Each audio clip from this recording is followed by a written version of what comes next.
Hello everyone and welcome to today's session. And today we'll be discussing the theory related to the chapter Human Reproduction. So this is the part 1 of the lecture. Before starting this lecture, I just want to give you one information that the images, text and other materials used in the presentations are for education purposes only. We respect the intellectual property rights of the original creators and owners. If you are the owner and have any concerns or issues, please contact us at sathee@itk.ac.in and we shall remove the content immediately. Please note that the parts of the content may have been generated using generative AI, which is experimental. So what are the objective of this lecture? What we will study, what we will understand in this session. So this session focuses on the male reproductive system. Okay, so we'll talk about the parts of the male reproductive system, and we will understand different parts of the male reproductive system. We will discuss the functions of the different part of male reproductive system. Okay. So here we are going to enlist the names, means the parts of the male reproductive system, and then I'll explain you the structure of different part of the male reproductive system. Okay, by structure, we mean the anatomy as well as the morphology, external structure and the internal structure. Okay, so we'll study these. We'll study different part of male reproductive system. We'll talk about the primary sex organ. We'll talk about the accessory ducts and the accessory glands here. Now, next is to explain and correlate the part of the male reproductive system with its function. Means we will understand the function of different parts of the male reproductive system. So as I have told you, the reproductive system, okay, the male reproductive system consists of the primary sex organ, accessory ducts and accessory glands. Okay, we'll talk about the function of all of these in this session. Now, we will understand the male reproductive system with the help of diagram, and we will observe the duct system of the human males, means the accessory duct system. We'll talk about how this duct system or what is the function of this duct system in male reproductive system. Okay, so we will be talking about the male reproductive system in this lecture, and in the end we will summarize this entire lecture. We'll talk about the main points regarding to the male reproductive system. So we are aware that humans are sexually reproducing and viviparous. So let me first introduce you to this chapter, human reproduction. Humans are sexually reproducing and they are viviparous. So you can underline these two words. These are very important. Okay, before understanding the reproductive system, you should know why reproduction is important. Why any living organism reproduce. So reproduction is important to maintain the species. By reproduction, any species or the living organism, they increase their number. Okay, so reproduction is very important for maintenance of a particular species. Okay, reproduction can be of two types: asexual reproduction and sexual reproduction. In asexual reproduction, what happens? One parent is involved, means a uniparental condition is there, and the progeny or the offerings which are produced, they are genetically identical to themselves and they are genetically identical to their parents also. means clones are produced by asexual reproduction. These clones, they are genetically identical to the parents. Then there is sexual reproduction. Now humans, they are saying they are sexually reproducing. In sexual reproduction, what happens? Two parents are involved. Means a biparental condition is there. These two parents will produce gametes. One is male gamete, another one is the female gamete. Then fertilization takes place. What is fertilization? Fusion of the male and the female gametes. So there is the fertilization of the male and the female gametes, which leads to the formation of a diploid structure, which is known as the zygote. So again, remember, zygote is a unicellular diploid structure. Okay. Diploid means it has two sets of chromosomes. Okay. Then after zygote formation, what happens? Embryo is formed, and from the embryo, entire organism develops. Now, you must also be knowing that by sexual reproduction, variations occur. So like in asexual reproduction, clones are produced. In sexual reproduction, the progeny or the offerings which are produced, they are not genetically identical to the parents. They show some variations. Okay, so how these variations arise in the sexual reproduction? So first of all, two parents are involved. So you can say the genome of the two parents, the nucleic acid, the genetic material of the two parents, they combine with each other. So this is the first source of variation. Then what is the other source of variation? Now in sexual reproduction, gametes are formed. These gametes are formed due to meiosis. Okay. And meiosis involves crossing over and recombination. In crossing over and in recombination, what happens? There is the exchange of the genetic material. So this is another source of variation during sexual reproduction. Okay, so humans, they are sexually reproducing. You should know the characteristic feature of sexual reproduction, and they are viviparous. Now, what do you mean by viviparous? So viviparous means they give birth to young ones. Now, the reproductive events in humans include formation of gametes. We are talking about the reproductive events in humans now. First is the formation of the gametes, the male and the female gametes, which are haploid. So these gametes are produced by meiosis. Meiosis is known as reductional division. So these gametes are haploid as they are produced by meiosis.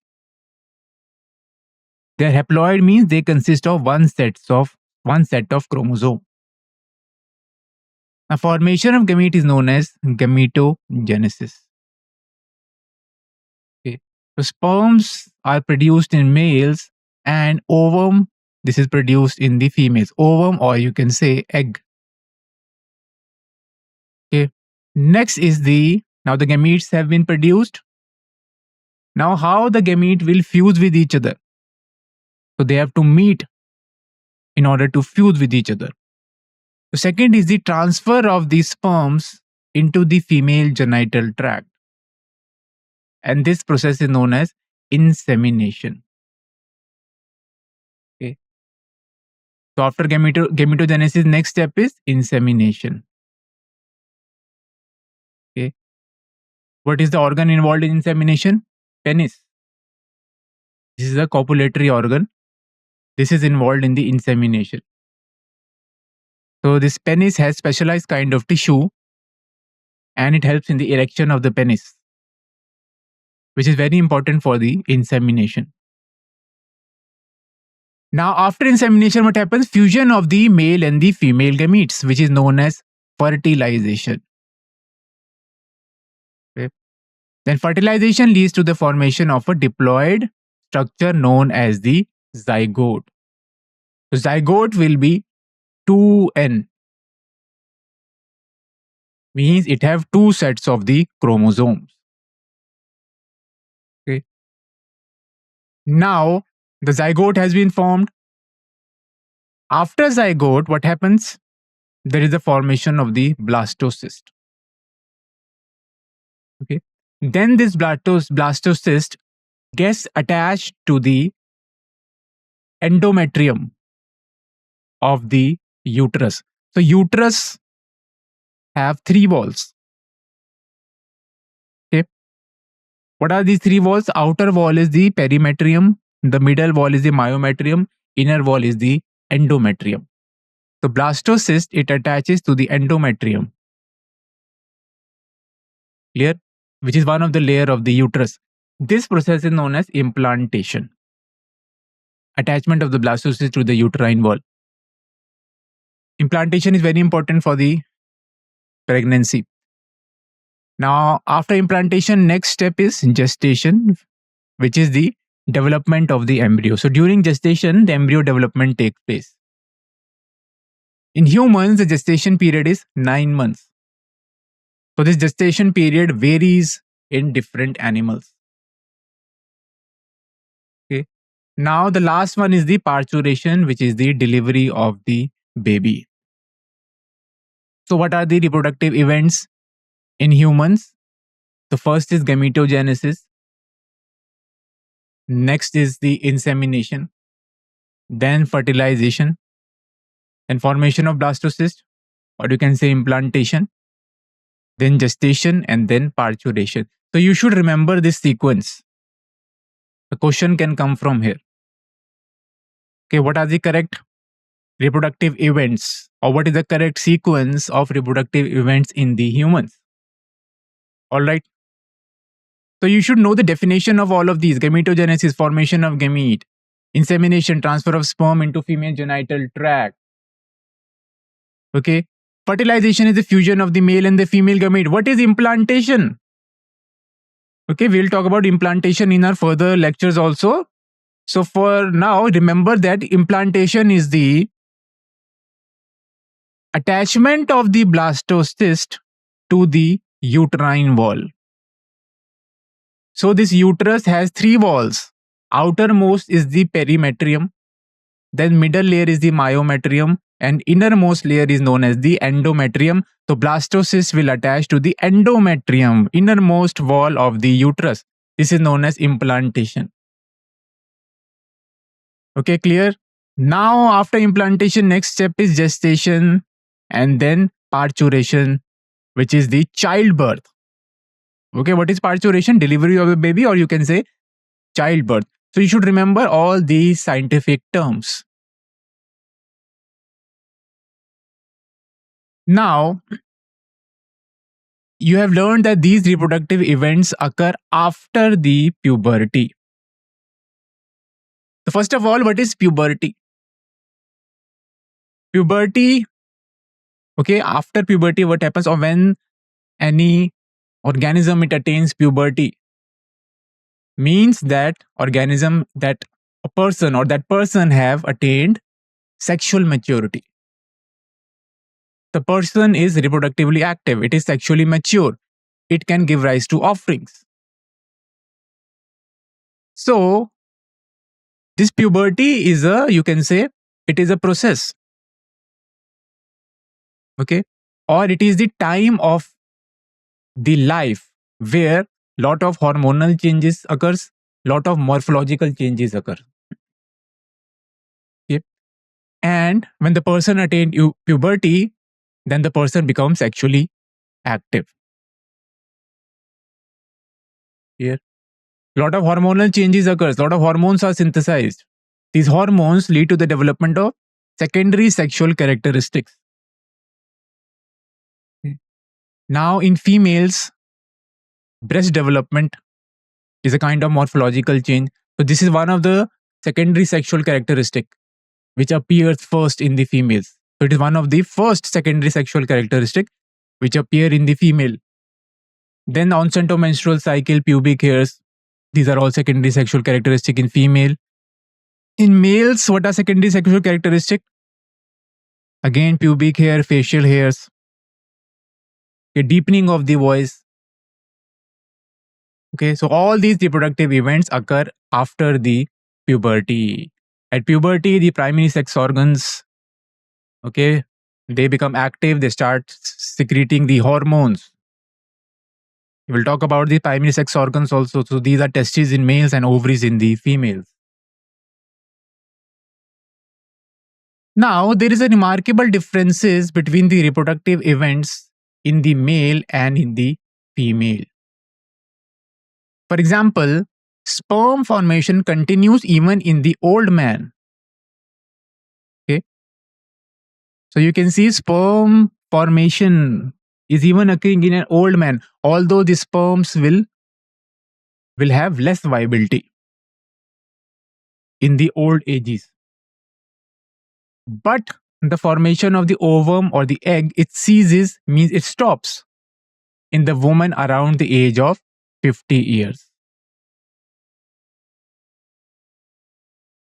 Now let us examine the male and the female reproductive system in the humans. So in this chapter, okay, first of all, we'll talk about the male and the female reproductive systems. And then we'll talk about the gametogenesis, okay, and rest of the topics here. So in this session, we'll focus on the male reproductive system. If we are talking about the male reproductive system here,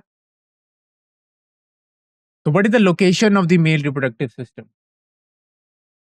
The male reproductive system is located in the pelvis region. Now, it includes a pair of testes along with accessory ducts, glands, and the external genitalia. Okay. So this is very important line here. So what does the male reproductive system consist of? Now you can see here, it consists of a pair of testes, means two testes are present. Okay, testes, they are the primary sex organs. Now why they are called primary sex organs? Because within the testes, sperm production takes place, which is known as spermatogenesis. Okay. And testes also secrete hormones such as testosterone. Okay.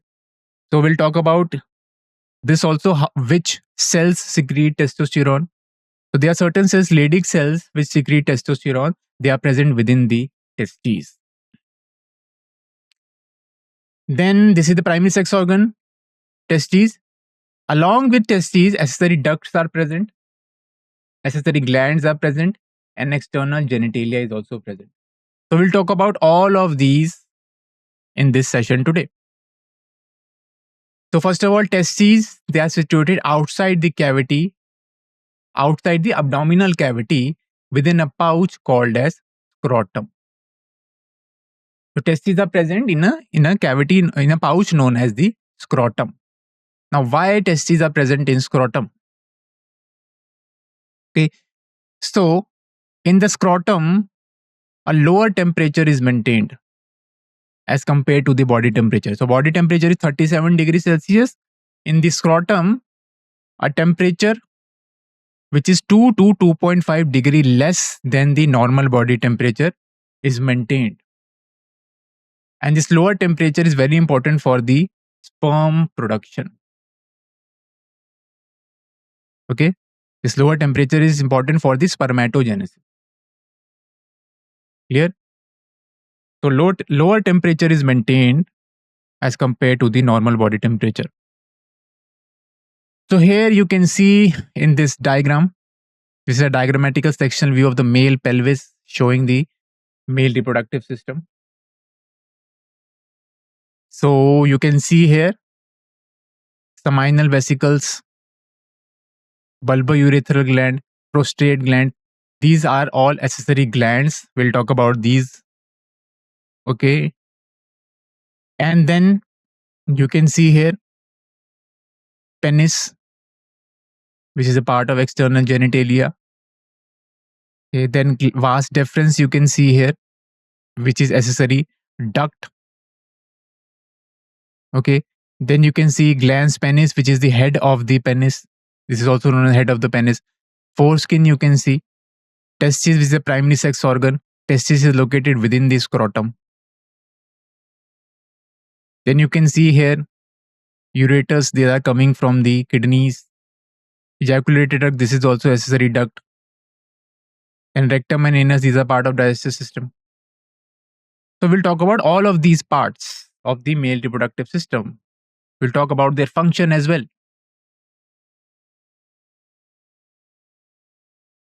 Now the scrotum helps in maintaining the low temperature of the testes, around 2 to 2.5 degrees Celsius, lower than the normal internal body temperature necessary for the spermatogenesis.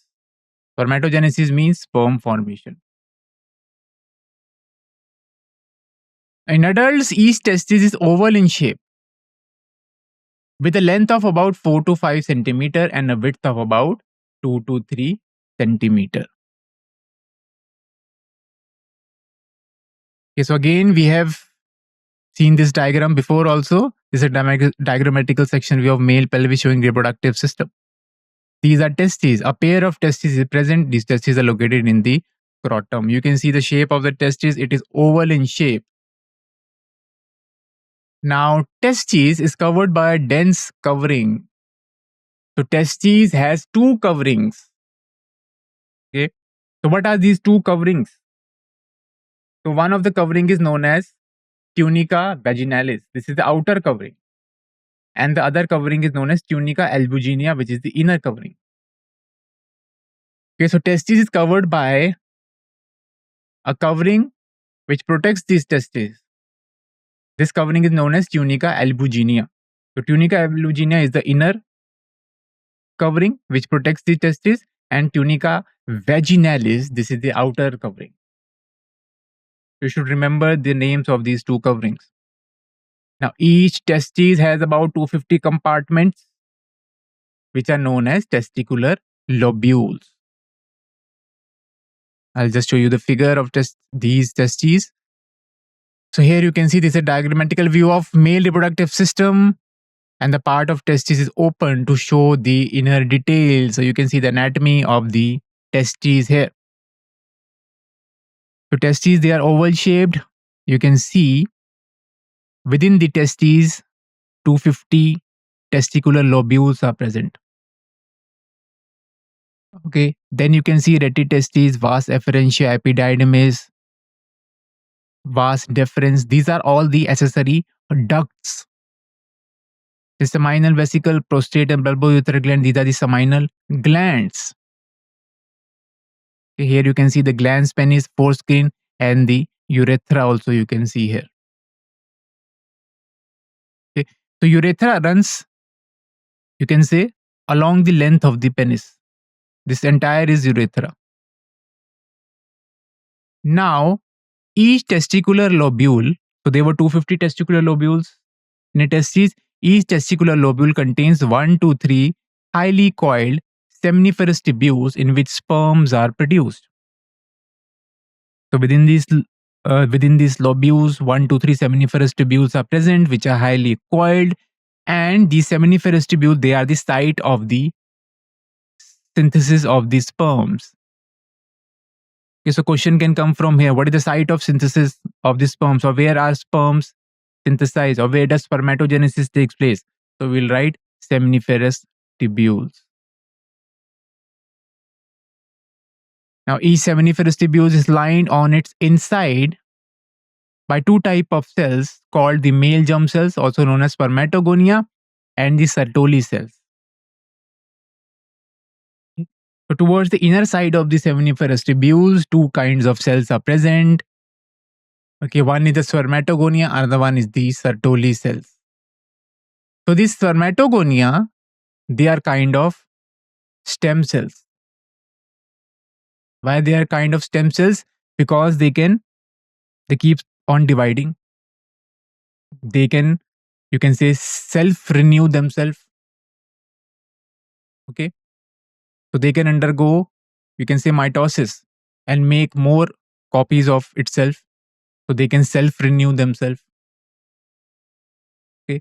Then they can differentiate to form the primary spermatocytes also. Primary spermatocytes, okay, they are one of the cells during the spermatogenesis. We'll talk about these. Clear? And then there are other cells known as Sertoli cells. Sertoli cells, they give nourishment to this germ cells. And they also give nourishment to the sperms also. Now, the regions outside the seminiferous tubules. First, we were talking about the inside of the seminiferous tubule. Now, we are talking about the regions outside the seminiferous tubule. So, these regions, they are called interstitial spaces. And they contain small blood vessels and interstitial cells or Leydig cells. Okay. These Leydig cells, they secrete androgens which are known as the male hormones. Okay. And which androgen? Testosterone. So Leydig cells secrete testosterone, which is an androgen. It is a male hormone. Where are Leydig cells present? They are present at the regions outside the seminiferous tubules, and these regions are known as interstitial spaces. So you can say these Leydig cells are present in the interstitial spaces, which are regions outside the seminiferous tubules. Remember, interstitial cells are also known as the Leydig cells. So here you can see this is a diagrammatical sectional view of the seminiferous tubule. So the inner side of the seminiferous tubule consists of spermatogonia, which are kind of stem cells, and they also consist of Sertoli cells. Then spermatogonia, you can see these are diploid, okay, 2n, and by meiosis they produce spermatozoa, also known as the sperm. Okay, so spermatogoa will undergo meiosis to form a haploid spermatozoa, or you can say spermatozoa as the sperm. So sperm or spermatozoa will be haploid, spermatogonia, they are diploid. Okay, then there are interstitial cells which are present in the interstitial spaces.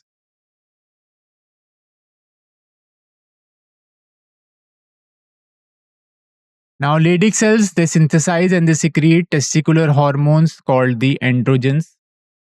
Testicular hormones means hormones which are, you can say, synthesized by the testicles or testes. Okay.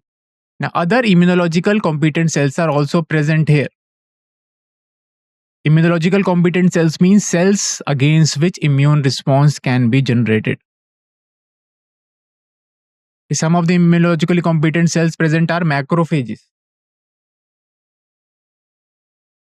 Okay. Then mast cells. These are all immunologically competent cells, means cells of the immune system. Again, we have seen this diagram. This is a diagrammatical section view of seminiferous tubules.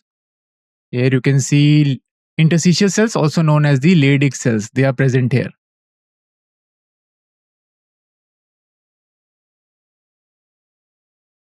Now, let's talk about the male accessory ducts.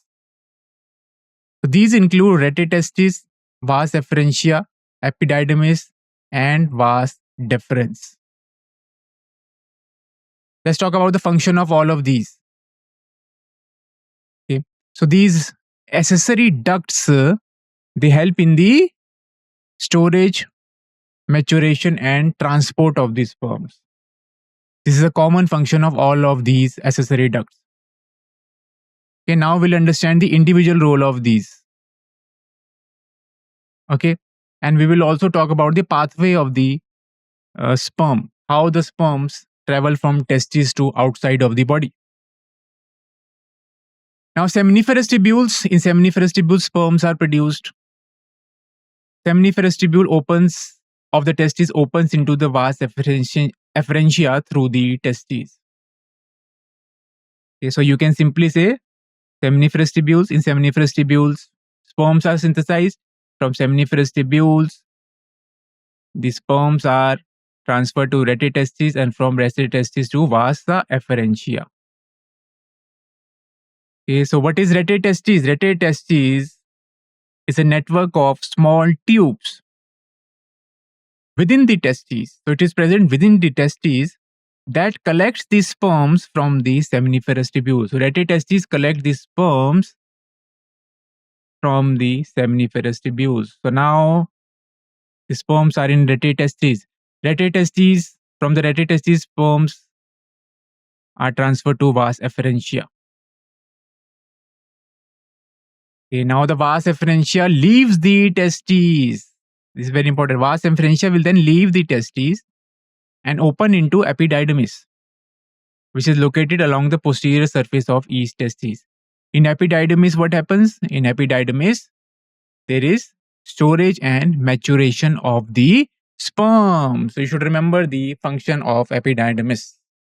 Again, question can come from here. Then from the epididymis, sperm will be carried by the vas deferens. Now the epididymis leads to vas deferens that ascends to the abdomen and loops over the urinary bladder. So it loops over the urinary bladder. Okay. So here you can see this is the diagrammatical section view of male reproductive system. And part of the testes is open to show you the inner details. So these were testicular lobules. Okay, testicular lobules consist of seminiferous tubules. Okay, then you can see rete testes, vas efferentia, epididymis. These are all accessory ducts. Vas deferens, this is also accessory duct. Now, from rete testes, the sperms go into the vas efferentia. This vas efferentia, what is vas efferentia? So this is thin wall tubes that carry sperms from rete testes to the epididymis. Now finally the sperm will reach the epididymis. In epididymis, storage and maturation of the sperms takes place. So what is epididymis? Epididymis is a coil tube where the sperm maturation takes place. And from the epididymis, sperm will enter into vas deferens. Okay. Clear? Now, the duct from the seminal vesicle. Okay. This, you can say, merges with the duct of the vas deferens to form the ejaculatory duct. Okay. And from the ejaculatory duct, the sperms travel to outside of the body through the urethra. Clear? So from, you can say, vas deferens, the sperm will reach the ejaculatory duct. And how ejaculatory duct is formed? It is formed by the fusion of the duct from the vas deferens and duct coming from the seminal vesicles. So they fuse together to form the ejaculatory duct.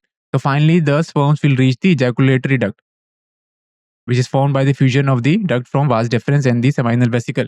And from the ejaculatory duct, the sperm will, you can say, move out of the body through the urethra and finally through the urethral meatus. Okay, so this is urethra, you can see here, and the end of the urethra, tip of the urethra, this is known as urethral meatus.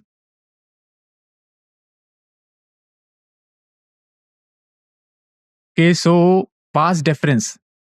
Vas deferens receives a duct from the seminal vesicles and opens into urethra as the ejaculatory duct. So these duct means these ejaculatory duct, they store and transport the sperms from the testes to the outside through the urethra. Okay, or you can say these accessory ducts. Okay, not ejaculatory duct. These accessory ducts, they store, okay, and they transport the sperm from the testes to the outside of the body through the urethra. Now the urethra originates from the urinary bladder and extends through the penis to its external opening called the meatus, urethral meatus. Clear? So what is urethra? It originates from the urinary bladder. Okay, and it will extend through the penis to its external opening, which is known as the urethral meatus. So the external opening of the urethra, this is known as urethral meatus. So here you can see in this is a diagrammatic section view of male pelvis showing reproductive system again, where you can see ejaculatory duct you can see here. Okay, then you can see the urethra here, ejaculatory duct. So you can say transfers the sperms into the urethra. Urethra, okay, you can see it runs through entire length of the penis, and this is the urethral meatus, through which the sperms they are released finally to outside of the body. Yeah, so here the urethra originates from the urinary bladder and extend through the penis. It extends through the penis and okay, to its external opening called the ureteral meatus. So this is ureteral meatus. Now the penis is the male external genitalia. Let's talk about the penis. Penis is the male external genitalia. It is made up of special tissues that help in the erection of the penis to facilitate the insemination. What was insemination? It is the transfer of the sperms into the female genital tract.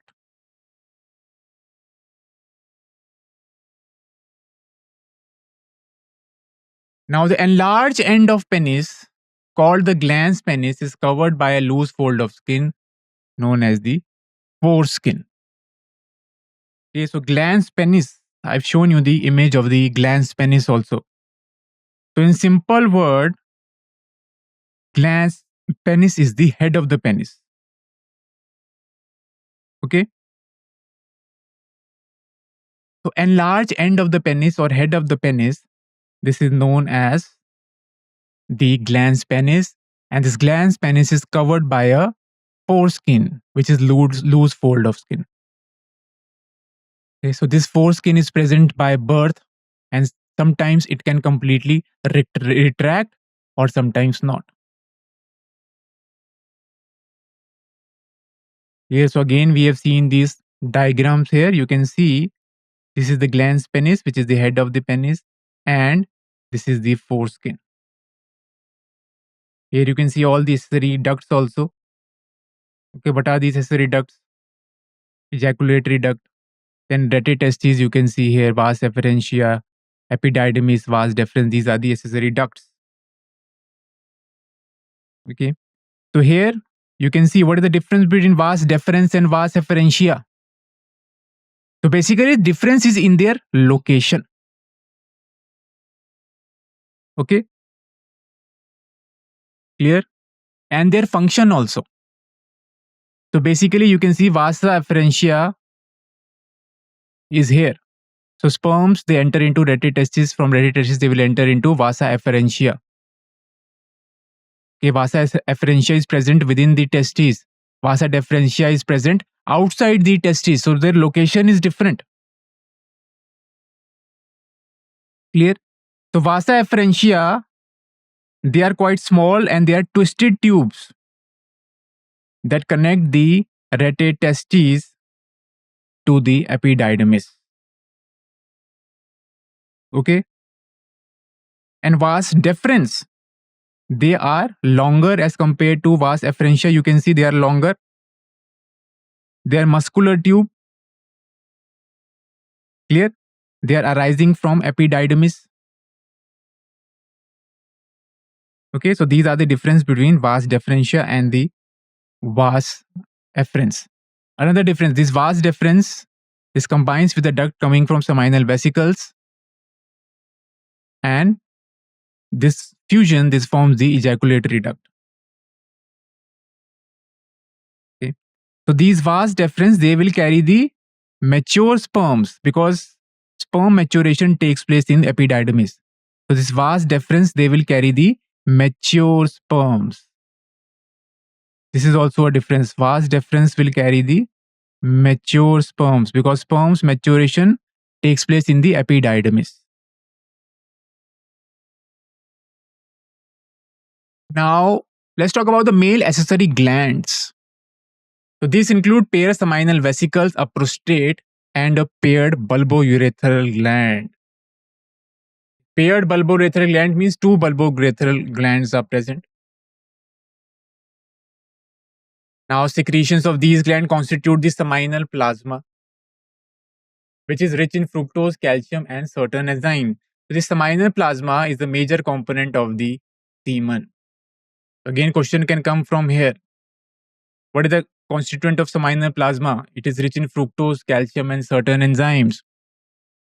Okay, now let's understand the role of individually the role of these glands. So seminal vesicles, their secretions contain fructose and prostaglandins. This fructose is very important for the nourishment of the sperms. So sperms, they obtain nutrition from this fructose. Okay. Then prostate gland. This prostate gland, they secrete a milky alkaline fluid. That forms the major component of the semen. So basically, the secretions of seminal vesicles, prostate gland, as well as the bulbourethral gland, these secretions, they form the major part of the semen. And the secretions, they are known as seminal plasma. The secretion of these glands constitute the seminal plasma. Okay. Now, this prostate secrete a milky alkaline fluid. Then, what is the function of bulbourethral gland? So, it lubricates the urethra. This is the first role. Bulbourethral gland lubricates the urethra, and it also neutralizes the urethra. Okay. So, it neutralizes any residual acid in the urethra from the urination. So, urine is acidic. So, it neutralizes the acidity of the urine. Bulbourethral gland, which is very important for maintaining the sperm viability. Now, secretion of bulbourethral glands also help in lubrication of the penis. It helps in the lubrication of, the urethra, or the penis. It also neutralizes the acidity. Okay, we have already discussed this diagram. Now, let's summarize this entire lecture. We talked about the male reproductive system here. Humans, they are sexually reproducing and they are viviparous. Okay, sexually reproducing means biparental condition is seen. Two parents are involved. One is male, another one is female.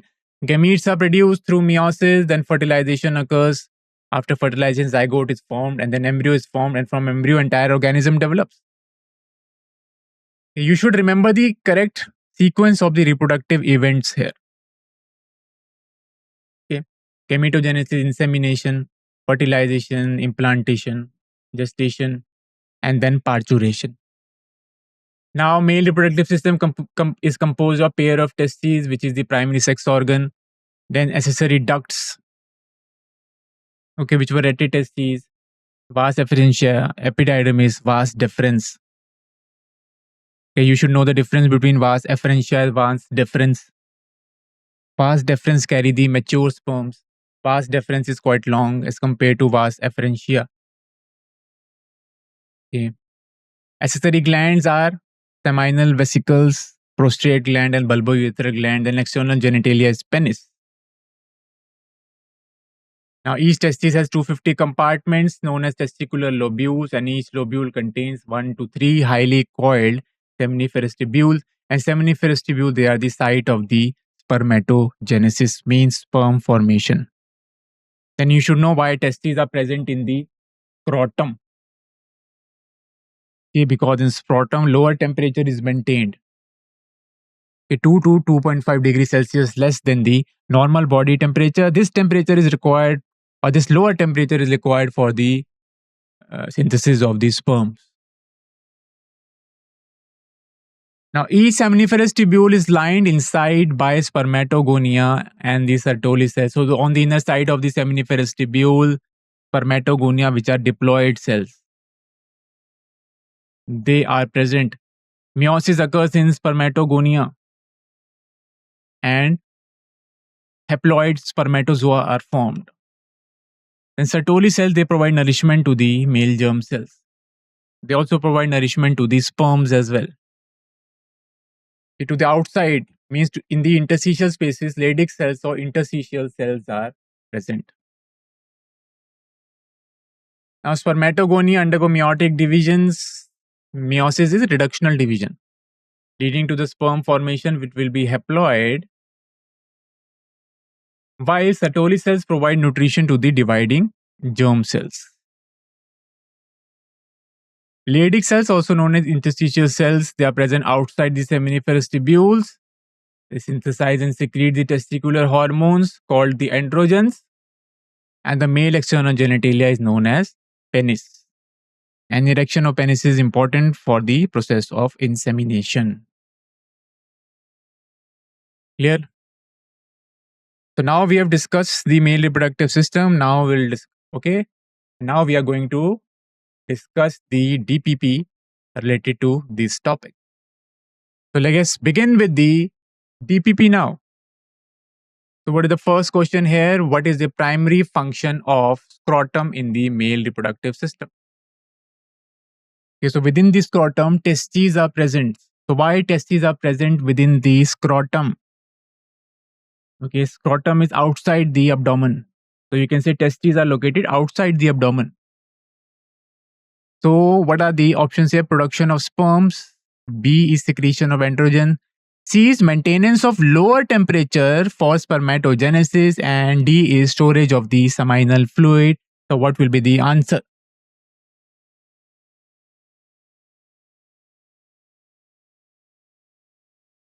A, the correct answer here will be maintenance of lower temperature for the spermatogenesis, means option C is the correct answer.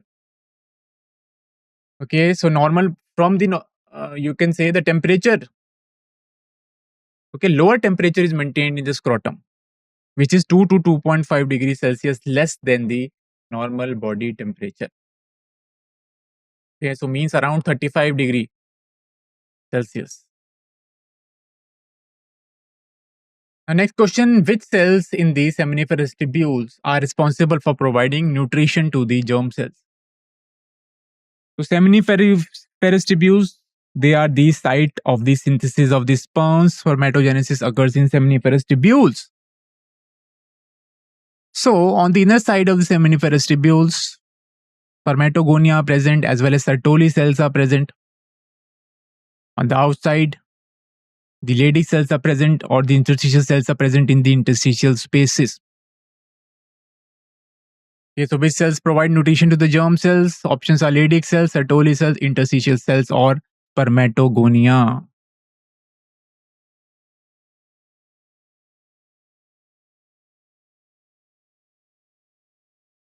Okay, here the correct answer will be Sertoli cells, means option number B. Sertoli cells provide nourishment to the germ cells. Next question, which structure connects the epididymis to the ejaculatory duct? The epididymis is a part of accessory duct. Which structure is connecting the epididymis to the ejaculatory duct? What are the options? Retitestis, vas efferentia, vas deferens, or urethra?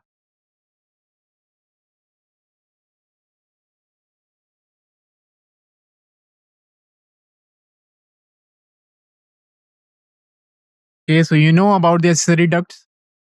The sperms, they are produced in the seminiferous tubules, and then they are carried by the retitestis to the vas efferentia. Or you can say from seminiferous tubule, the sperms, they are transferred to retitestis and then to the vasa efferentia, and from the vasa efferentia, they are transferred to epididymis, and then from epididymis to the vas deferens. And the vas deferens, it is connected to the duct coming from the seminal plasma. Okay, so the duct coming from seminal plasma connects with the vas deferens, and it forms the ejaculatory duct. So here the correct answer will be option number C, vas deferens. Now next question, what is the role of Leydig cells in the male reproductive system? Okay, again, Leydig cells, also known as the interstitial cells, they are present in the interstitial spaces. In these interstitial spaces, these are the region outside the seminiferous tubules. So what are the options here? Option number 1 is produce sperm cells. Do Leydig cells produce sperm cells? Second one, do they produce or they secrete androgens? What are androgens? They are the male hormones, such as testosterone. Okay, this testosterone is very important for development of secondary sexual characteristic and also important for the process of spermatogenesis. The next one is, do they provide nutrition to the germ cells? And fourth one is, they are involved in the transport of sperms through the ducts. So what would be the correct answer?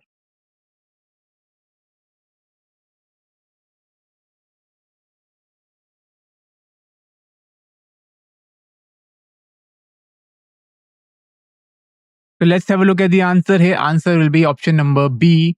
They secrete androgens. So Leydig cells, they secrete male hormones or androgens, which is testosterone.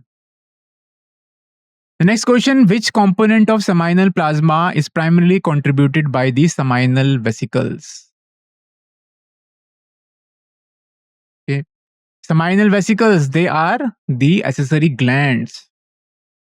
Apart from seminal vesicles, prostate gland and bulbourethral gland, these are also the accessory glands. So here they are saying a component of seminal plasma which is primarily constituted by the seminal vesicles. So secretion of seminal vesicle contains what? Fructose, calcium, mucus, or enzymes. So what will be the correct answer?